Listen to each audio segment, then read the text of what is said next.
Hi friends, అందరికీ నమస్కారం. Welcome to Sukriti's home.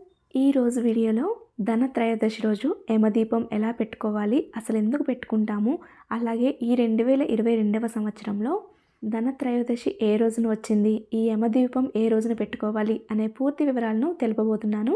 Dhanvantari జన్మించిన ఆశ్వయుజ బహుళ త్రయోదశిని ధనత్రయోదశిగా జరుపుకుంటాము. ఆయుర్వేద విజ్ఞానానికి ఆరాధ్య దైవం ధన్వంతరి. ధనత్రయోదశి నుండే దీపావళి పండుగ మొదలవుతుంది. యమదీపాన్ని ధనత్రయోదశి రోజున సాయంకాలం సూర్యాస్తమయం సమయం తర్వాత వెలిగించాలి. ధనత్రయోదశి రోజు ఉదయాన్నే గడపకి చక్కగా పసుపు పుదించి బొట్లు పెట్టుకోవాలి. ఒకవేళ ఉదయం చేయకపోతే యమదీపం పెట్టే ముందు గడపని శుభ్రంగా తూడ్చి ఆ తర్వాత చక్కగా పసుపు పుదించి బియ్యపిండితో ముగ్గులు వేసి చక్కగా కుంకుమతో అలంకరించుకోవాలి. ధనత్రయోదశి రోజు యమదీపం వెలిగించడం వలన ఆ ఇంట్లోని వారికి అనారోగ్య సమస్యలు దూరమవుతాయి. అలాగే అపమృత్యు దోషాలు దూరమవుతాయి. యముడు దక్షిణం దిక్కుకు అధిపతిగా ఉంటాడు కాబట్టి ఇంటి గుమ్మం ముందు దక్షిణం వైపు ఇలా పసుపుతో అలకాలి. ఇక్కడ మనం యమదీపం ఏర్పాటు చేసుకోవాలి. గుమ్మానికి ఇరువైపులా కూడా దీపాలు పెట్టుకోవాలి. అయితే ఒకవైపు యమదీపం పెట్టినా సరే ఇంకొక వైపు నార్మల్గా దీపం ఎలా పెడతామో కార్తీక మాసంలో అలా పెట్టాలి. అయితే ఇక్కడ నేను గడప ముందు జాజుతో అలికాను.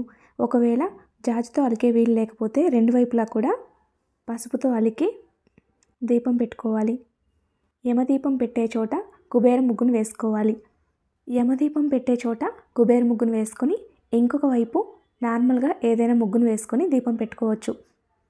ఇలా కుబేర ముగ్గు వేసుకొని కుబేర ముగ్గులో బయట గడులు పసుపుతో అలాగే లోపలి గడులు కుంకుమతో అలంకరించుకోవాలి.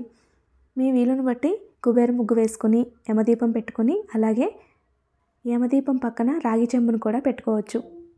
రాగి చెంబుకు చక్కగా పసుపు రాసి గంధము కుంకుమతో అలంకరించుకొని నిండుగా నీళ్లు పోసుకొని ఆ నీళ్ళలో పువ్వులు వేసుకొని పెట్టుకోవచ్చు.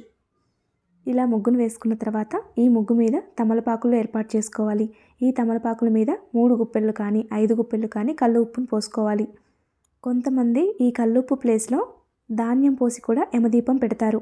ఈ ఉప్పు మీద పసుపు కుంకుమ వేసి 2 ప్రమిదల్ని ఒకదాని మీద ఒకటి పెట్టి ఇలా ఉప్పు మీద పెట్టుకోవాలి. ఈ ప్రమిదల్లో ఆవు నెయ్యి కానీ నువ్వుల నూనె కానీ వడ్డించుకోవాలి. అలానే 2 ఒత్తులతో 3 దిక్కులా ఉండేటట్లుగా ఇలా ఒత్తుల్ని పెట్టుకోవాలి. ఇప్పుడు ఏకహారతితో యమదీపాన్ని వెలిగించాలి. ఆ తర్వాత ఈ యమదీపానికి కుంకుమతో బొట్లు పెట్టి అలాగే పుష్పము అక్షింతలు సమర్పించాలి. ధనత్రయోదశి రోజు ఈ యమదీపం పెట్టుకోవడం కుదరకపోతే యమద్వితీయ అంటే విధియ భోజనాలు అంటాం కదా, ఆ రోజు సాయంకాలం అయినా పెట్టుకోవచ్చు. ఇలా యమదీపం పెట్టుకోవడం వలన యముణ్ణి ప్రసన్నం చేసుకోగలిగితే ఆయువు ఆరోగ్యం కలుగుతుంది.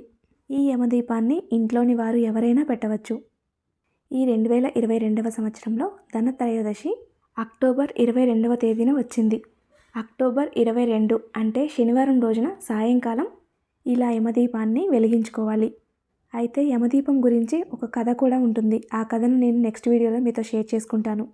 ఇలా దీపానికి ధూపం సమర్పించిన తర్వాత పటిక బెల్లం చిప్స్ కానీ లేదా ఒక చిన్న బెల్లం ముక్కను కానీ నైవేద్యంగా సమర్పించాలి. ఆ తర్వాత హారతి ఇవ్వాలి. ఈ నైవేద్యాన్ని మనం ప్రసాదంగా స్వీకరించవచ్చు. అలానే దీపం కొండెక్కిన తర్వాత ఈ కల్లుప్పుని అలానే పువ్వులని జల్దిలో కలపాలి లేదా ఏదైనా చెట్టు మొదట్లో వేయవచ్చు. తులసి మొక్క దగ్గర వేయకూడదు. వేరే ఏదైనా పచ్చని చెట్టు మొదట్లో వేయచ్చు. అలానే ఈ ప్రమిదలను యమదీపానికే మరలా ఉపయోగించాలి తప్ప ఇంట్లోకి తీసుకువచ్చి ఇంట్లో దీపారాధనకి ఎప్పుడూ ఉపయోగించకూడదు. ఇలా ఈ చిన్న పూజతో యముణ్ణి ప్రసన్నం చేసుకోగలిగితే ఆయువు ఆరోగ్యం మన సొంతమవుతాయి. తెలుసుకున్నారు కదండి, ఈ 2022వ సంవత్సరంలో యమదీపం ఎప్పుడు పెట్టుకోవాలి, అలానే ఎలా పెట్టుకోవాలి, ఎందుకు పెట్టుకుంటాము అనేది. ఈ వీడియో కానీ మీకు నచ్చినట్లయితే లైక్ చేయండి, మీ స్నేహితులకి బంధువులకి షేర్ చేయండి. మరిన్ని వీడియోస్ కోసం మన ఛానల్ సబ్స్క్రైబ్ చేసుకోండి. ధన్యవాదములు.